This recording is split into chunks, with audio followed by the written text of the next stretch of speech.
Lo primero que necesitamos conocer es identificar al patógeno relacionado con el cáncer cervicouterino, el cual consta del crecimiento, desarrollo y multiplicación de manera desordenada y sin control del cuello del útero. En México se cree que el cáncer del cuello uterino es la segunda causa de muerte de cáncer en la mujer, de acuerdo al gobierno de México. El virus relacionado es el virus del papiloma humano, el VPH16 o VPH18, que se transmite de manera sexual. Este realmente no genera tanto, a veces mucho problema, debido a que el sistema inmunológico es capaz de controlar este tipo de infecciones que se suelen sanar por sí solas dentro de 1 o 2 meses. Pero dependiendo de la situación, es como una pequeña lesión puede generar, dar lugar a lesiones más grandes y que si no son tratadas a tiempo pueden llegar a generar cáncer. Esto es debido al ciclo replicativo que tiene el VPH dentro del cuerpo humano.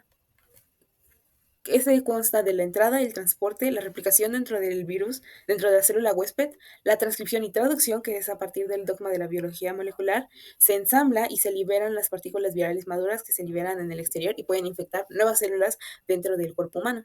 Esto da lugar a la patogénesis, que es de acuerdo a la infección inicial, que se infectan células epitelioidales basales, se evade al sistema inmunológico y entonces se proliferan celularmente. Esto genera una displasia y carcogénesis, donde las lesiones evolucionan hacia displasia y a cáncer cervical si no se controla inmediatamente. La- Estas son tres técnicas que se refieren a cómo se puede identificar el patógeno. La primera es la captura de híbridos, CH2, el cual es una técnica donde se identifican híbridos de ADN con sondas de ARN complementarias a secuencias específicas del ADN viral del VPH.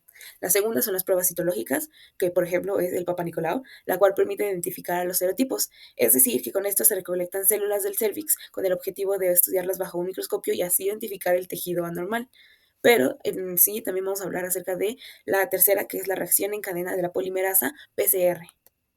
La detección del patógeno del VPH a través del PCR es todo lo contrario a la hibridación. Esta consta de la amplificación de ácidos nucleótidos en su máxima expresión.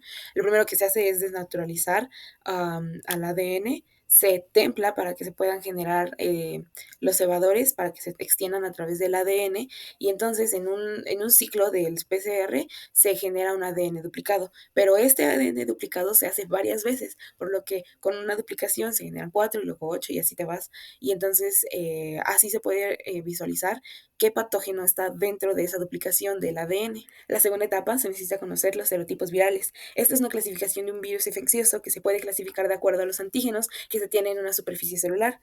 Entonces, para la identificación de la infección activa del patógeno, hay tres diferentes técnicas. La primera, pues también es la captura de híbridos. La segunda es la ecuenciación de la nueva generación NGS. Y la tercera, de la que voy a hablar, es la reacción de cadena de la polimerasa. Pero en este caso, la muestra se analiza en un laboratorio mediante un procesador automático que detecta la presencia o ausencia de ANN de tres tipos de VPH de alto riesgo.